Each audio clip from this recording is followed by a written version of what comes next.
Olá, eu sou o Dr. Marco Antônio Leon, médico veterinário e trabalho com a parte de odontologia veterinária já vai fazer uns 15 anos. Eu gostaria de agradecer ao Dr. Douglas Bonavito pelo convite para participar do CONVEPA, Congresso Nacional de Veterinários de Pequenos Animais. Bom, o nosso tema é doença periodontal. O que você precisa saber antes de tratar seus pacientes? Bom, no ensino da medicina veterinária, o tema da odontologia veterinária quase não é nada explorado. Dentro da nossa grade, ela participa de 1 ou 2 aulas e olhe lá, a gente depende de fazer congresso, de ler um livro, de fazer um curso para aprender um pouquinho mais.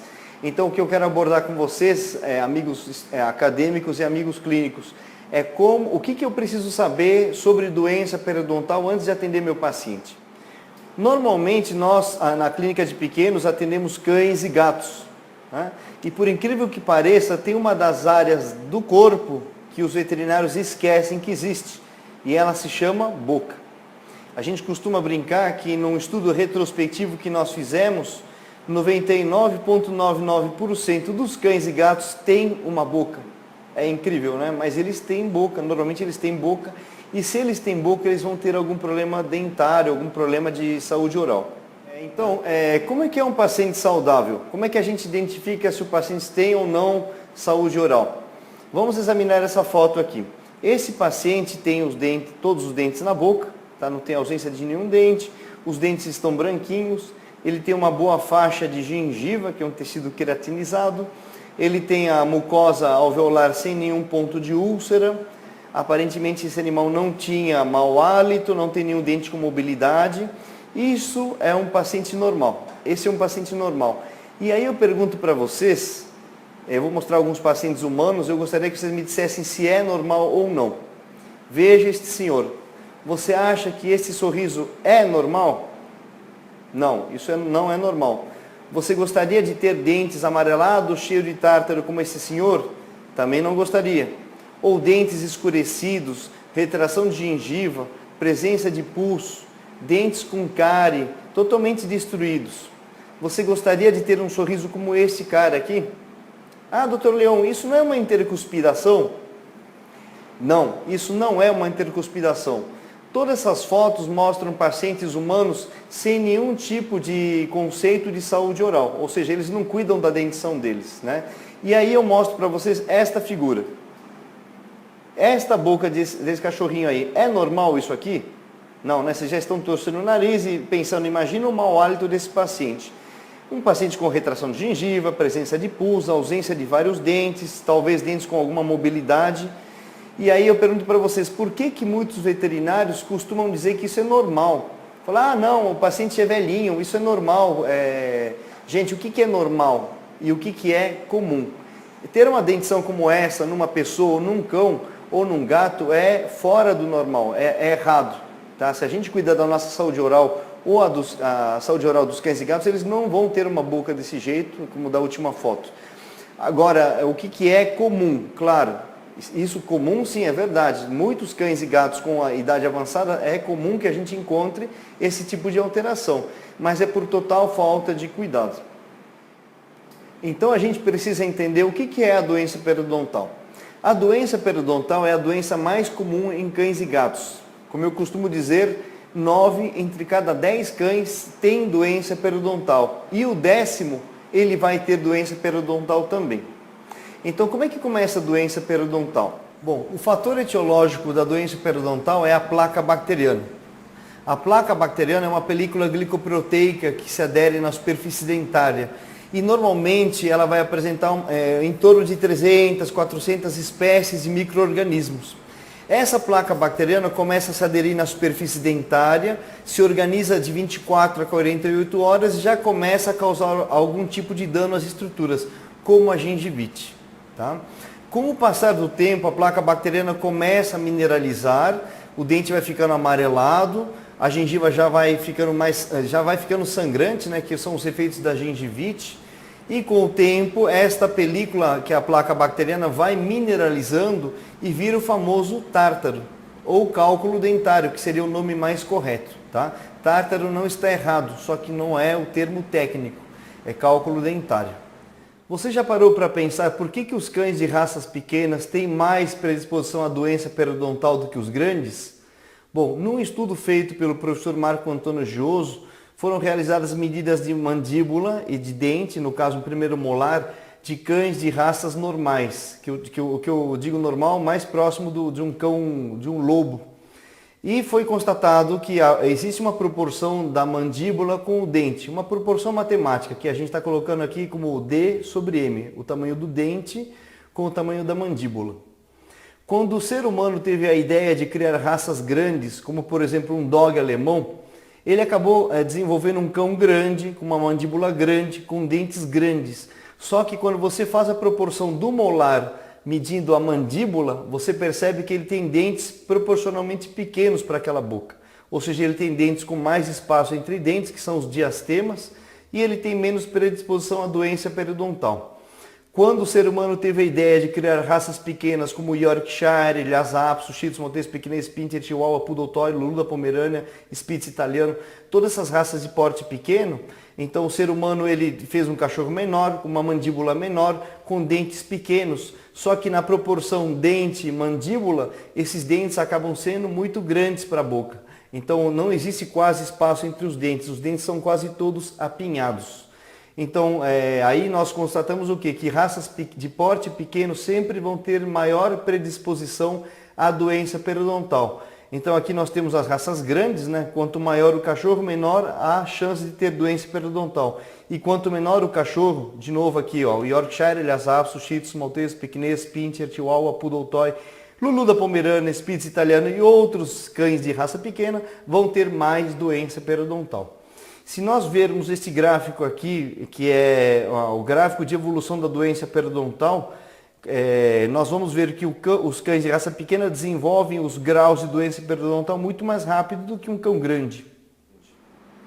O órgão dentário ele está composto pelo próprio dente, obviamente, e pelos tecidos de sustentação e proteção. Então, o primeiro tecido que o órgão dentário vai apresentar vai ser a própria gengiva, que é um tecido queratinizado que fica na região do colo dentário.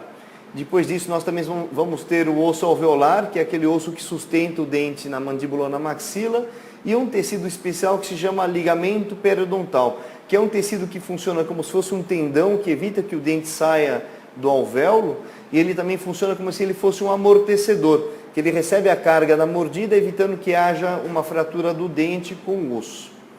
Esse órgão dentário, quando tem a presença da placa bacteriana, ele começa a sofrer algumas modificações. E a primeira modificação é o processo inflamatório da gengiva, que a gente conhece como gengivite. Então, o processo inflamatório da gengiva, ele se inicia pela presença da placa bacteriana. E é um processo reversível. Se eu realizar a remoção mecânica por escovação e remover a placa bacteriana, a gengiva inflamada, a gengivite, ela volta ao estado original, de gengiva normal. Se a gente não faz a remoção da placa bacteriana e ela continua se acumulando e até mineralizando, formando tártaro, o processo inflamatório, que é a gengivite crônico, ele começa a afetar o próprio tecido. E ele começa a destruir a gengiva, causando o quê? A retração gengival. Então, quando a gengiva vai se perdendo, o osso também vai se perdendo e perde-se todo o suporte. E aí, a isso nós denominamos periodontite. E a periodontite, ela é irreversível, ou seja, por mais que eu faça o tratamento periodontal convencional, eu nunca vou conseguir recolocar a gengiva no lugar, nem o osso voltar à sua posição original. Então o processo de periodontite ele é irreversível. Então como é que vai correr a doença periodontal? Presença de placa bacteriana vai causar gengivite. A gengivite é aquele processo inflamatório que quando crônico começa a destruir o tecido e dá a retração gengival.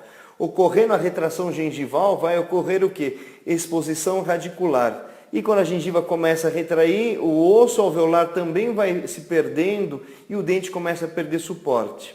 Em alguns pontos, durante a sondagem periodontal, eu consigo ver que a minha sonda afunda, o dente está perdendo suporte e aquilo a gente chama de bolsa periodontal. Uma coisa também que vai acontecer em alguns pontos é que em vez da gengiva retrair, da gengiva se perder, o tecido acaba crescendo sobre o dente, que é a famosa hiperplasia de gengiva.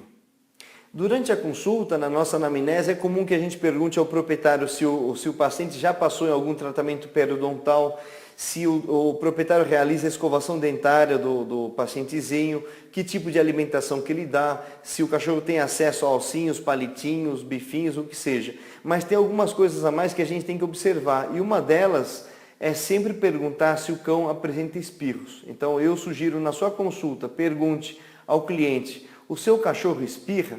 Quando o proprietário diz que sim, então a gente pode começar a pensar que o grau da doença periodontal é um dos mais graves. Por quê? Normalmente esses espirros estão associados à comunicação oronasal e principalmente na região do canino.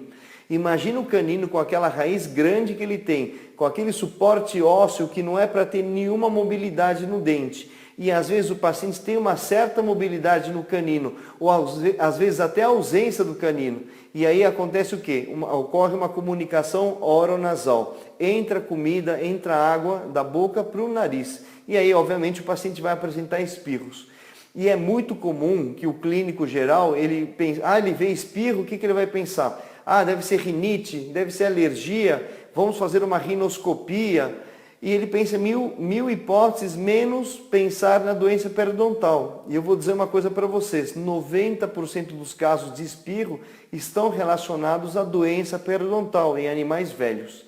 Então faça essa pergunta, se o animal espirra ou não. Bom, como é que a gente vai fazer o exame da cavidade oral com o paciente já anestesiado? Então a primeira coisa que a gente vai avaliar são os pontos de retração gengival, se é um ponto só ou muitos. A gente vai avaliar também a mobilidade dentária, e quando a gente vê um dente com mobilidade dentária, possivelmente ele já perdeu 2/3 ou mais do suporte ósseo. E como é que eu vou ter certeza dos dentes que perderam o suporte ósseo? Fazendo a radiografia intraoral. Então, dentro da odontologia veterinária, um dos instrumentos mais importantes de um dentista veterinário é o raio-x intraoral. Eu costumo dizer que se a pessoa não tem raio-x intraoral, ela não é um dentista veterinário. Tem que ter o raio-x intraoral. Num raio-x de um dente sadio, o que a gente vai observar? A gente vai observar que o osso está na altura do colo dentário, que existe bastante osso alveolar ao redor dessas raízes, ou seja, é uma boca com dentição saudável. Num raio-x de um paciente com doença periodontal, o que eu vou verificar na radiografia? Que existe perda óssea, que o osso já não está na linha do colo dentário, que os dentes começam a perder mais 2/3, quase todo o suporte ósseo, e esses dentes possivelmente vão apresentar mobilidade dentária. Quando os dentes têm 2 raízes ou 3, mesmo tendo perda óssea, pode ser que eles tenham ou não mobilidade. Tá? Agora, se um dente bi ou triradicular tiver mobilidade, é porque ele tem muita perda óssea. E tudo isso aí eu vou conseguir visualizar na radiografia. Fora a perda óssea, outra coisa que a gente pode verificar na cavidade oral do paciente, o que a gente tem que procurar na cavidade oral? São as famosas úlceras de contato. A mucosa jugal, ela é muito frágil, ela não é queratinizada. E essa mucosa jugal, em atrito com o cemento do dente, ela começa a ulcerar. É uma ação mecânica de destruição do tecido. Lembre-se que o esmalte, o nosso esmalte ou dos nossos pacientes, ele é liso que nem vidro. O esmalte é liso que nem vidro. Só que as raízes, ela tem uma camada de cemento e o cemento ele é irregular, é rugoso, é áspero. E por isso que ocorrem as úlceras de contato. Além das úlceras de contato, outra coisa que pode acontecer também são as fístulas extraorais. A perda óssea, a contaminação na região é tão grave, que essa contaminação ela passa do osso, chega na musculatura, chega em pele e pode promover as fístulas. Feita a avaliação do paciente, a gente vai classificar a doença periodontal em alguns graus. A literatura clássica recomenda uma classificação, uma das mais simples, é a classificação no grau 0, que é a boca saudável, sem placa bacteriana, sem gengivite, sem nada. O grau 1, que seria um paciente com gengivite, mas sem nenhuma perda de suporte. E aí depois nós teremos o grau 2, 3 e 4, que seria o leve, moderado e severo. Tá? Existem outros tipos de classificações, eu mesmo costumo classificar o paciente em 5 ou mais graus, para facilitar o entendimento até na hora de passar o orçamento. Um quadro que eu costumo dizer que todo veterinário deveria ter no seu consultório, ou se não quiser no consultório, mas no computador, seria um quadro da doença periodontal. Um quadro mostrando os diversos graus da doença periodontal, até para que de maneira visual o cliente consiga identificar em que grau de estrago está a boquinha do seu cãozinho ou do seu gato periodontal. Bom, nós já entendemos um pouquinho da doença periodontal e agora a gente tem que entender por que a gente vai tratar esse paciente. Então, um dos motivos clássicos, né, que é essa famosa figura aí que vocês têm na tela, é pensar que as doenças de cavidade oral, a contaminação, ela vai para outros órgãos, como rins, fígado e coração. Então, pelo fenômeno da anacorese, as bactérias, né, têm tropismo por processos inflamatórios em outros órgãos. Então, isso aqui todo mundo já deve ter visto esse quadro e já imaginava isso, né? Mas tem outros motivos também. Nessa figura nós temos aqui um grande motivo para você tratar os seus dentes, que seria a causa estética. Você já pensou em ter um sorriso desses aí? Não. Então, se a gente não tem esse sorriso, os nossos mascotes também não deveriam ter esse sorriso. Outro motivo seria o quê? Os motivos psicológicos. Você tem o seu cachorrinho no seu colo e você começa a se afastar dele por causa do mau hálito. Eles começam a sentir isso. Então, um dos grandes motivos para tratar a doença periodontal é que você não se distancie do seu filhote. E um dos motivos graves que normalmente assusta o cliente é o quê? Pensar na fratura de mandíbula patológica. Ou seja, o paciente tem tanta perda óssea, que a mandíbula fica frágil e em qualquer trauma de pequeno impacto, ele acaba fraturando a mandíbula. E sabe o que é o pior? Nessas fraturas de mandíbula, às vezes não tem o que fazer. Numa fratura de mandíbula, normalmente a gente pode colocar uma resina, uma mini placa de titânio. Existem métodos para consertar as fraturas de mandíbula. Mas se a mandíbula está com o osso todo fragilizado, às vezes não tem onde fixar, reduzir essa fratura. Então, uma fratura patológica ela é muito grave e deve ser um dos grandes motivos pelos quais a gente tem que fazer a prevenção e tratamento da doença periodontal. Uma vez entendida a doença periodontal, vamos pensar no tratamento. Então, a primeira coisa que eu vou dizer para vocês, o tratamento da doença periodontal, ele não é feito com antibiótico. Antibiótico não é tratamento de doença periodontal. O tratamento é sempre cirúrgico. Só que, obviamente, em alguns casos eu vou utilizar o antibiótico e antisséptico, mas sempre como pré e pós-operatório. Então, aqui nós temos o antibiótico e o antisséptico, né? Eu não preciso usar antibiótico em todos os casos de tratamento dentário. Quando você tem um paciente que ele está saudável e que vai passar por uma raspagem dentária, que é o que a gente chama de profilaxia periodontal, a gente não precisa utilizar antibiótico. Mas agora em pacientes idosos ou que ele tenha alguma doença imunossupressora ou que ele seja um paciente nefropata, hepatopata, cardiopata, entre com antibiótico pré-operatório. Ou pacientes que eles estejam saudáveis de estado geral, mas que ele tem algum grau de doença periodontal, desde uma pequena retração até uma boca mais estragadinha, entre com antibiótico. O uso do antibiótico e do antisséptico ele deve ser realizado 3 dias antes do tratamento e mais 4 a 7 dias depois, completando um ciclo de 7 a 10 dias de antisséptico e antibiótico. Por que é importante usar antibiótico e antisséptico antes do tratamento? Porque isso facilita muito o nosso trabalho.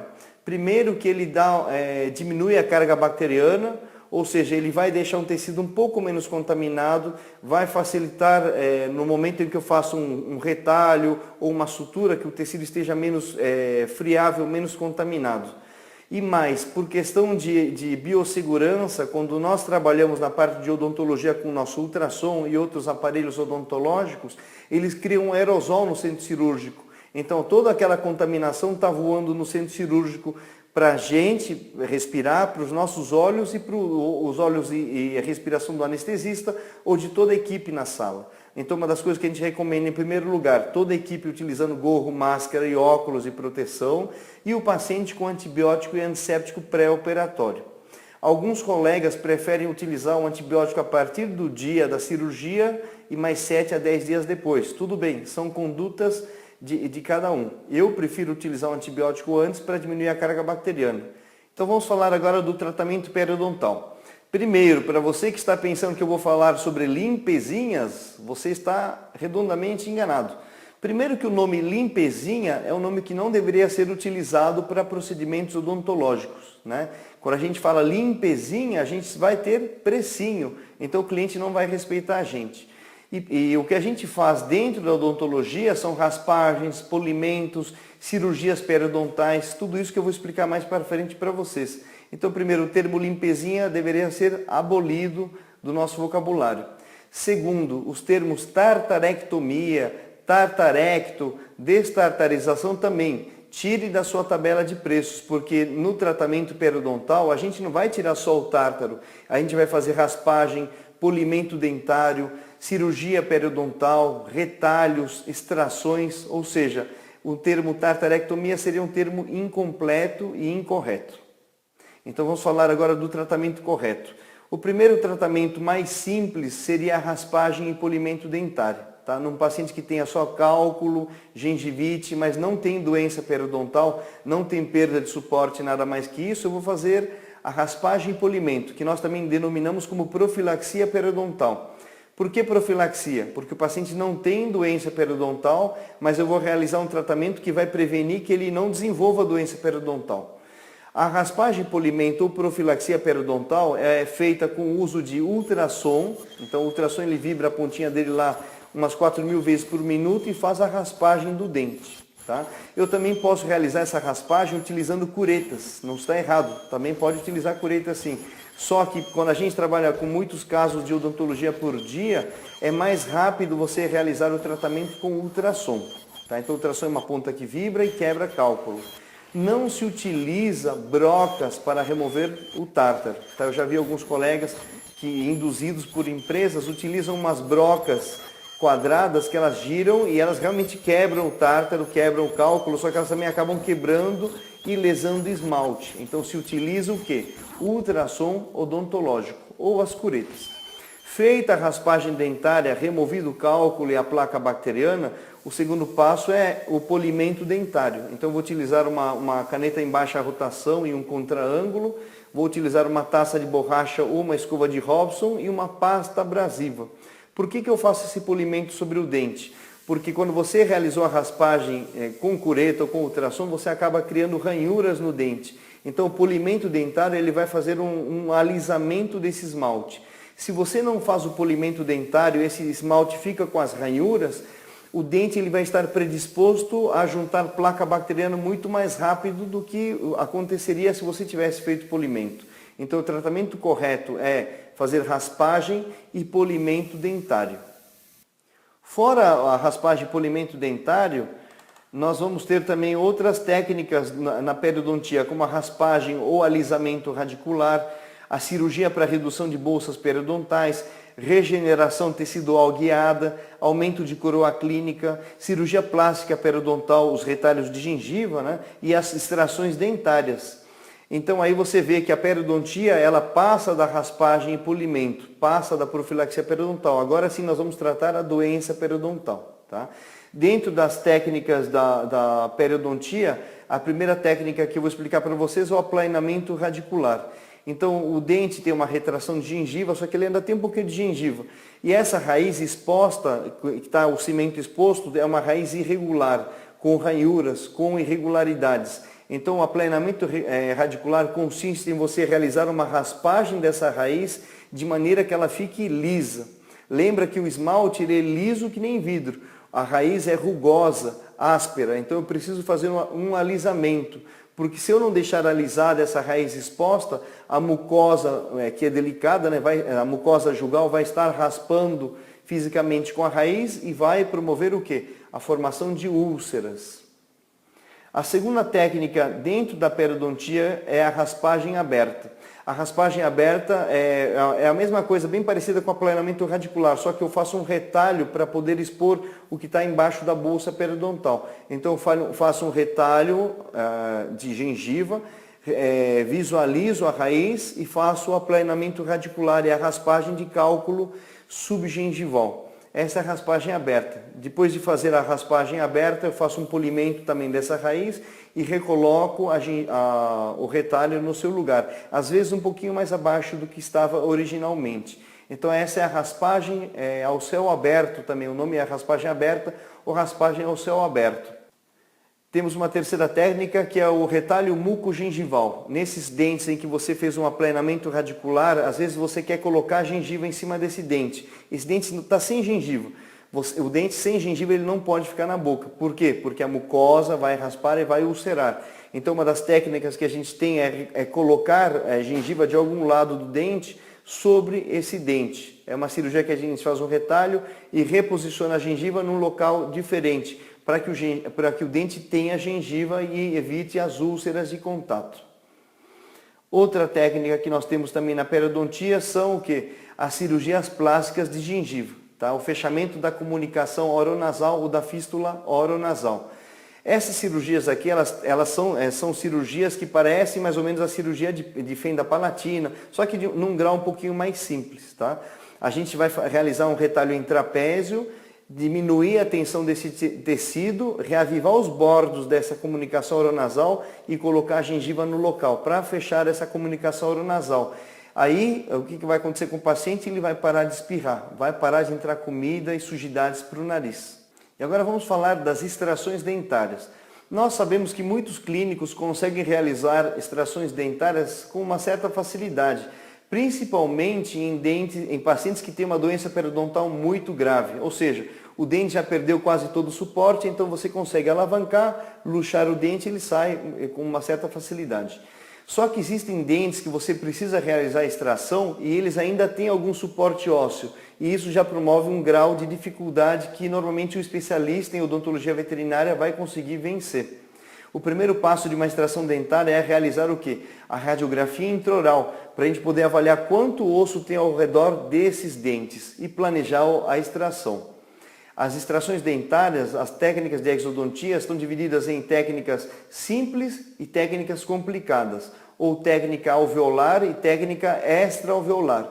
Na técnica alveolar, você vai utilizar a sindesmotomia, a alavancagem, a luxação e o dente normalmente ele sai pelo alvéolo. E na técnica complicada ou extra-alveolar, é necessário fazer um retalho de gengiva, remover o osso alveolar, seja com um martelo em osteótomo ou com uma broca, que é o que nós utilizamos mais na odontologia veterinária, e normalmente o dente ele vai sair de lado no alvéolo. Então essas são as técnicas de exodontia. Então, resumindo, a profilaxia periodontal ou raspagem e polimento é aquela técnica utilizada em pacientes que vêm com cálculo dentário, gengivite, que você faz a raspagem e polimento e entrega um paciente com todos os dentes na boca sem nenhuma extração. Essa é a raspagem, polimento ou profilaxia.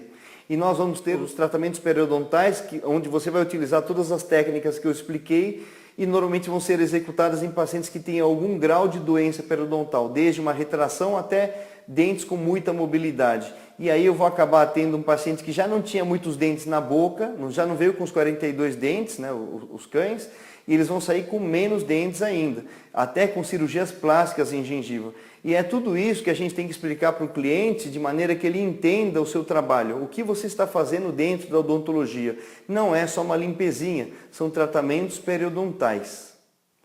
No pós-operatório, a gente vai pedir que o proprietário continue administrando o antibiótico que você prescreveu em receita na consulta.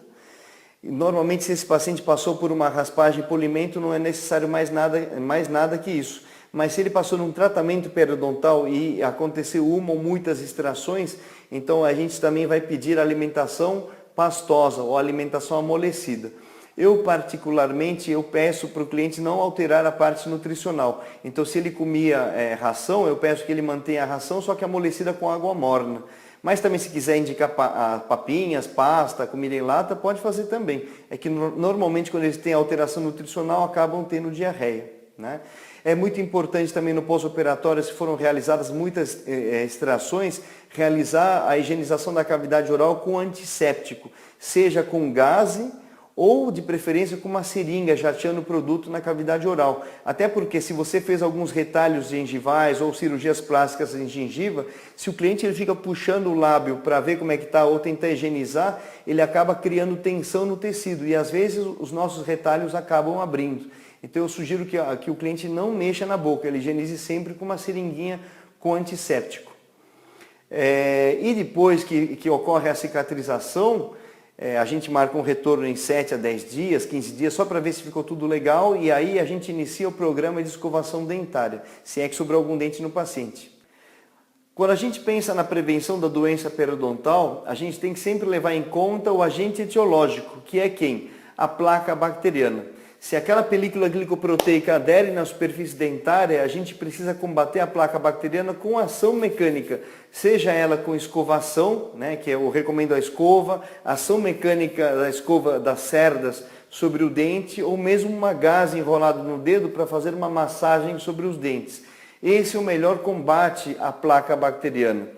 Também para ajudar nesse combate da placa bacteriana, eu sugiro também a administração para os pacientes de ossinhos sintéticos, bifinhos, snacks, e agora no mercado já existem alguns snacks especializados para controle de placa bacteriana, como o Vegidente da Virbac ou o Dental Sticks da Pedigree, que são os produtos que eu recomendo.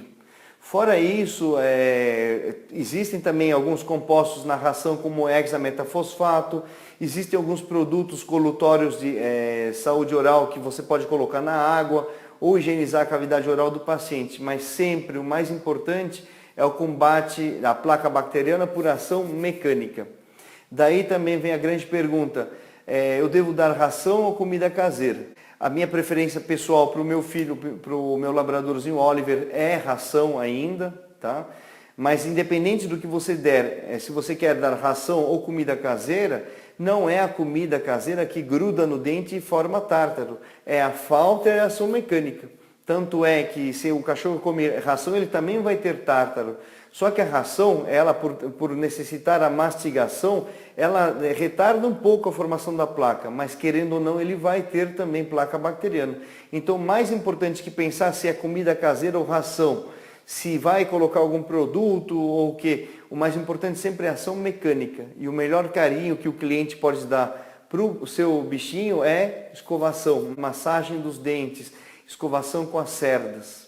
O uso de pasta dentária ele é muito importante, principalmente se for uma pasta de uma marca boa, que contém enzimas na sua composição, como a pasta de dentes da Virbac, a CET. Essa é a única pasta dentária que eu recomendo, porque ela realmente, além de ser abrasiva e facilitar a escovação dentária, ela também possui algumas enzimas que combatem a formação da placa bacteriana.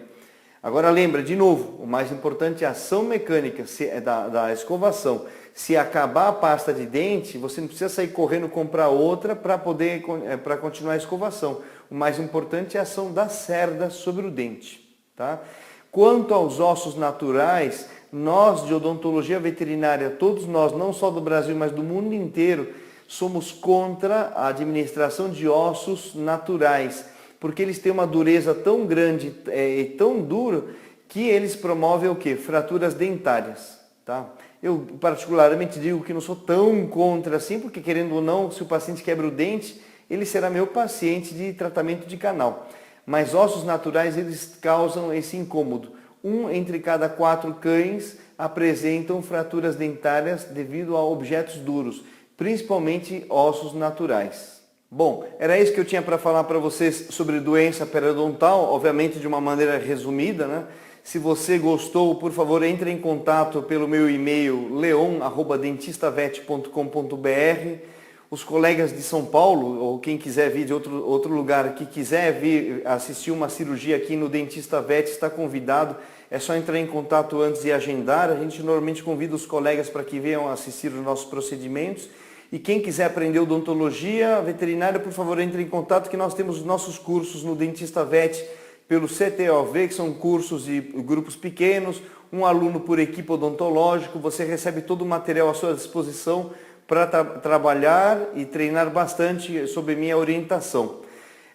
Gostaria de agradecer novamente o convite para participar do Convepa ao Dr. Douglas Bonavito E bom, aí encerro deixando meus contatos na tela, tá bom? O telefone da clínica, o celular aqui do Dentista Vet. Vocês podem achar a gente no Facebook também. E é isso aí, gente. Um abraço para vocês, colegas veterinários, estudantes.